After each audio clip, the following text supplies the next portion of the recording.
काल धुळे जिल्ह्यामध्ये अत्यंत धक्कादायक असा आमच्याकडे जवळपास 50 मिलीमीटरचा पाऊस झाला आणि अवघ्या तासाभरामध्ये होतं ते नव्हतं झालं. हजारो हेक्टर आमच्याकडे केळी, पपई, ऊस, कापूस, मका या सगळ्याच गोष्टींचं मोठ्या प्रमाणात नुकसान झाल्यामुळे एक चिंतेचं आणि दुःखाचं वातावरण तयार झालं. मी इथे बांधावर झालो. आमचे सर्व शेतकरी बांधव यांच्याबरोबर आम्ही ही सगळी परिस्थिती बघितली. अर्थात त्यांचं दुःख एवढं मोठं आहे, शब्दामधून आपल्याला सांगता येणार नाही.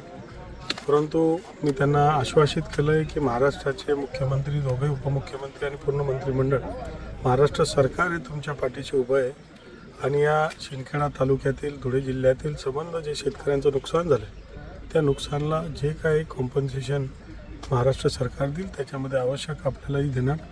खरं तर आत्ता कालपर्यंत परिस्थिती चांगली होती, पण अवघ्या तासाभरामध्ये सगळं होतं ते उलट झालं आणि मग हातातला तोंडातला घास हा लोकांच्याकडनं निघून गेला. पपई जर तुम्ही बघितली तर रेडी पपई, म्हणजे या पंधरवड्यामध्ये दिवाळीनंतर ही पपई बाजारात विकण्याची होती आणि चांगली किंमत या पपईला मिळणार होती. आता निसर्ग आपल्या हातात नाही आणि म्हणून ही सगळी जी परिस्थिती ओढवली आहे, या परिस्थितीमध्ये शेतकरी बांधवांनी चिंता न करता महाराष्ट्र सरकार त्यांच्या पाठीशी उभं आहे, आम्ही त्यांच्याबरोबर आहेत आणि मग चिंता करण्याची गरज नाही.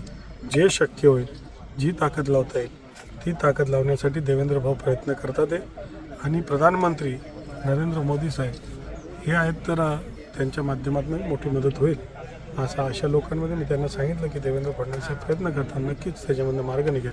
सगळ्यांनी धीर धरला पाहिजे आणि या प्रसंगाला, या आपत्तीला सगळ्यांनी मिळून तोंड दिलं गेलं.